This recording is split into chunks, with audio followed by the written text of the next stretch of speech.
안녕하세요. 여러분, 백영기 목사입니다. 어저께 22장 바울의 변명에 이어서 강의하도록 하겠습니다. 오늘은 22장 22절부터 시작이 되겠습니다. 22장 22절부터 시작이 되겠습니다.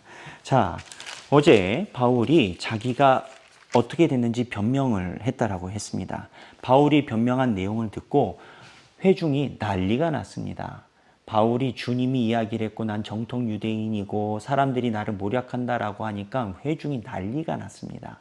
난리가 나니까 천부장이 어떻게 됐나요? 천부장은요, 로마 사람이라고 했습니다. 로마의 기본 원칙은 그냥 조용하면 끝입니다. 시끄러우면 싫은 거예요.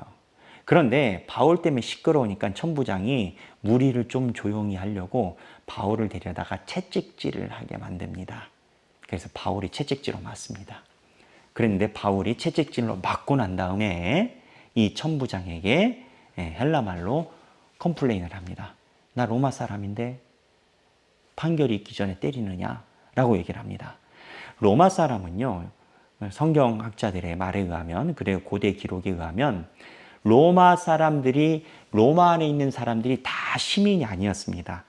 로마 안에도요, 시민이 있었고 노예가 있었고 일반 속국의 사람이 있었는데 로마가 인정하는 우리 로마 사람들의 시민이다는 많지 않았습니다. 근데 이 시민이 딱 되면요, 받게 되는 특혜가 많이 있었습니다.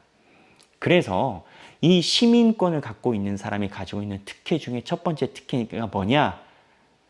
함부로 채찍질을 할 수 없다라는 겁니다. 쉽게 얘기하면 법적 판결이 나오기 전에 엄포성으로 채찍질을 하면 안 된다라는 법이 있었습니다.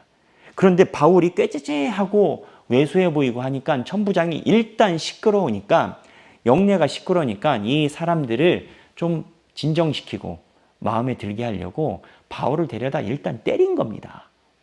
때리니까 바울이 뭐라고 합니까? 왜 나를 함부로 때리느냐? 나 로마 시민권자인데. 이렇게 컴플레인 합니다. 이게 바로 22절 로마 시민권 이야기를 합니다. 이때부터 천부장이 살짝 조심합니다. 바울을 경계하면서 조심합니다. 로마 시민권인 것을 이제 알게 되었다는 거죠. 그래서 바울을 일단 데리고 들어가서 그 다음날 천부장이 유대인들 앞에 다시 내놓습니다. 바울을. 자, 보겠습니다. 22장 30절에 보면 이튿날 천부장은 유대인들이 무슨 일로 그를 고발하는지 진상을 알고자 하여 그 결박을 풀고 제사장들과 온 공회를 모으고 바울을 데리고 내려가서 그들 앞에 세우니라. 천부장의 주 목적은 시끄러우면 안 됩니다. 근데 이 사람들이 난리가 났으니까 원인을 규명해서 가라앉혀야 될 거 아닙니까? 근데 첫날에 바울이 그냥 바울 때리면 될 줄 알고 때렸는데 시민권자라는 거예요. 그러니까 못 때리죠.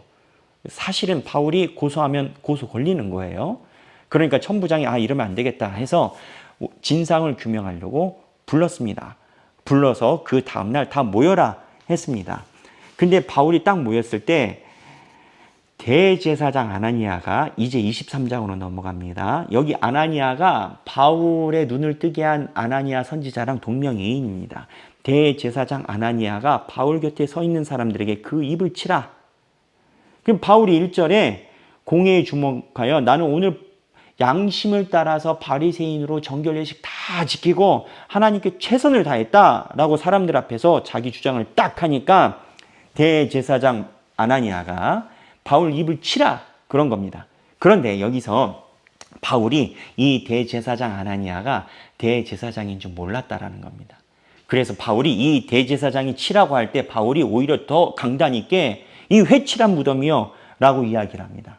그랬더니 대제사장 아나니아 주변에 있던 사람이 야, 대제사장인데 너 말을 유대인이면서 이렇게 함부로 해. 그랬더니 바울이 좀 미안하다는 조로 얘기를 합니다. 여기서 알 수 있는 게 뭐냐? 대제사장 아나니아가 바울이 볼 때 대제사장처럼 보이지 않아서 바울이 그 얘기를 한 겁니다. 여기 대제사장 아나니아가요, 역사적인 기록에 보니까 금품살포, 매관매직, 하여튼 할 것은 다 했었던 사람이더라고요. 여론이 안 좋았던 대제사장이. 그러다 보니까 품격이 떨어지는 거죠. 바울이 그 석상에서 대제사장으로 인식하지 못할 정도로 품격이 떨어지는 거죠. 그러니까 바울이 탁 이야기를 한 거죠. 이게 이야기하는 내용이 뭔지 아십니까? 지금 이 공회에 바울의 진상조사를 하는 유대인들의 모임이 당나라군데 완전 조금 요즘 말로 나가리 일고 직전 상황이라는 겁니다. 대제사장도 그리 안 보인다라는 겁니다. 이 천부장이 얼마나 머리 아프겠습니까? 근데 이 상황에서 바울이 희한한 말을 합니다. 지금 이스라엘 백성들이 다 모여 있잖아요. 공의에 모여 있잖아요. 바울이 뭘 잘못했는지. 근데 바울이 여기서 바리새인이다라고 얘기를 합니다. 여기 보겠습니다. 6절에 바울이 그중 일부는 사두개인이요. 자, 여기 사두개인, 산헤드린 공의회니까 사두개인 있고, 그 다음에 다른 일부는 바리새인인 줄 알고 공회에서 외쳐 이르되. 자, 우리 이거 어저께 공부했죠? 산헤드린 공의회 일부는 사두개인이고 일부는 바리새인. 당연한 거 아니겠습니까? 이 두 계파가 같이 있어요. 근데 바울이 여기서 이야기를 합니다. 6절에 바울이 23장 6절 바울이 그중 일부는 사두개인이요 다른 일부는 바리새인인 줄 알고 공회에서 외쳐 이르되 여러분 형제들아 나는 바리새인이요 또 바리새인의 아들이라 죽은 자의 소망 곧 부활로 말미암아 내가 신문을 받노라. 죽은 자의 소망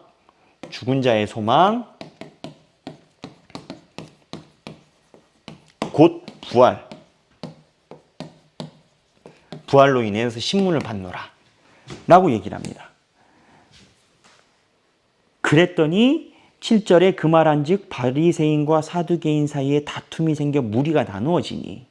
이제 바울이 내가 바리새인이요 죽은 자의 부활 곧 소망을 이야기해서 이 오해를 받는다라고 얘기를 하니까 바울을 위해를 가하려고 모였던 공의회가 두 개로 쪽쪽해지더라 이건 겁니다. 사두개인과 바리새인. 왜 그럴까요?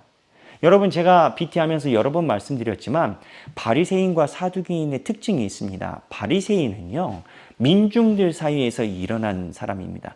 이스라엘 백성들이요. 솔로몬의 성전이 무너지고 이쪽으로는 500년 저쪽으로는 800년 남과 북에 800년 동안 성전이 없이 살았지 않습니까? 성전이 무너졌잖아요. 스룹바벨이 성전을 다시 재건했지만 그게 예전만큼 되지 않았거든요. 그래서 이 성전이 없을 때 전 세계로 흩어진 유대인들 사이에서 율법책을 가지고 성전이 아니라 말씀을 가지고 사는 것이 율법에 더욱더 맞다라고 생각하는 게 바리새인들이었습니다. 근데 이 바리새인들은요. 민중들과 함께 하다 보니까 삶이 힘들어요. 그러니까 바리새인들이 자동급부적으로 현세가 어려우니까 내세에 대한 생각을 조금 가지고 있었습니다. 그러니까 영도 있고 천사도 있고 이 구조가 종교학적으로 보면 이 땅이 안 된다 싶으니까 내세가 생긴 구조를 살짝 가지고 있었어요. 확실히는 모르나 천사도 있고 영도 있고 죽은 자의 소망도 있을 것이다 정도로 추정을 하고 있었어요. 바리새인이. 근데 사두개인은 달랐어요.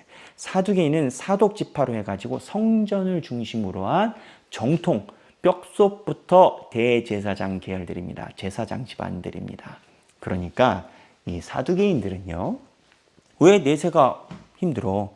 우리가 지금 지도계층으로 있는데 바리새인 너희들은 변두리 이렇게 짜투리로 있으니까 그런 불만이 있는지 모르겠지만 사두개인 우리가 대제사장이나 이런 제사장을 갖고 있는데 현세가 뭐가 문제야? 구약에 내세 사상이 어디 있어? 없지. 그래서 사두개인들은 부활이나 이게 없다라고 주장을 했어요. 이게 바리새인과 사두개인을 나누는 결정적인 키워드예요. 결정적인 키워드. 근데 이 바리새인과 사두개인이 예수님을 죽일 때는 한편이 됐다는 말이에요. 희한한 거죠.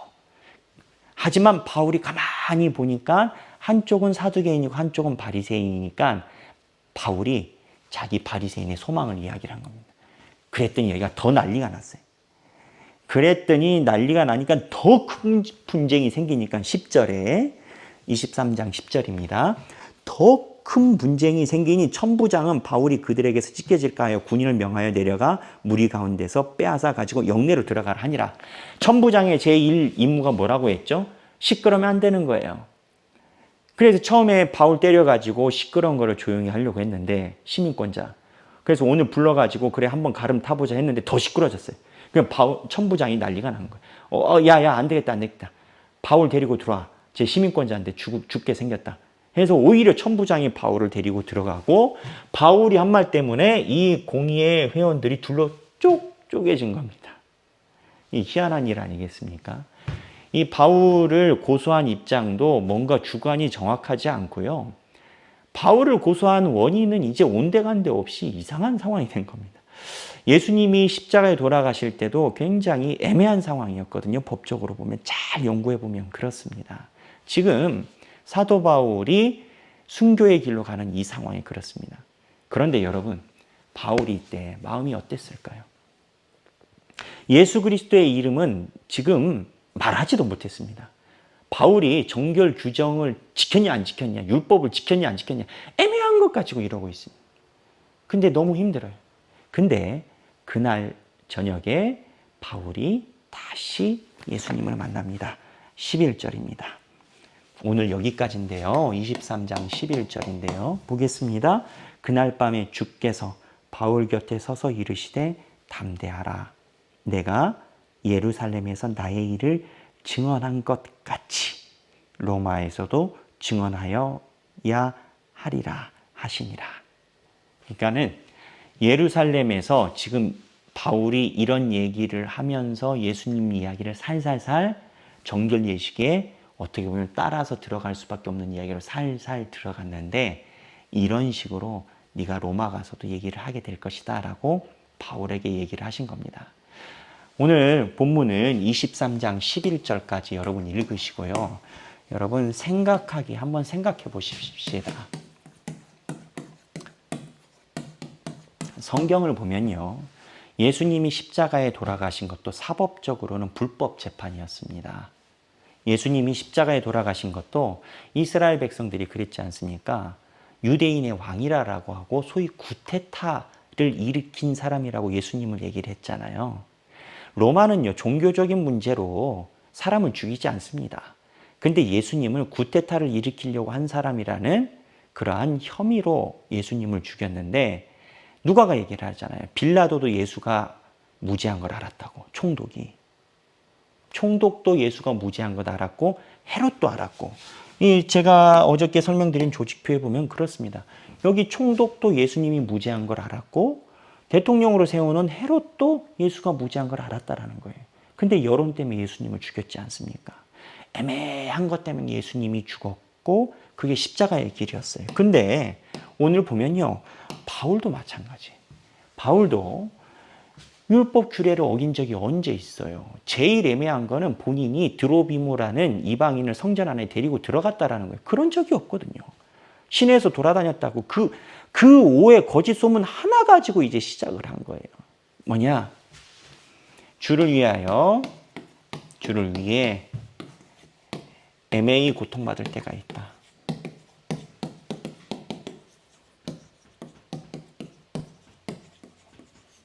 근데 여러분, 만약에 여러분들이 주님의 일을 위해서 내가 직장이나 사회생활에서 애매히 고통받는다라고 생각하시면 기뻐하라. 성령님이 함께 하시고 하나님이 그 일 위에 십자가의 길을 여실 것이다. 그리고 주님의 길이다. 이렇게 마음속에 생각하시면 많은 위로가 되리라 생각합니다.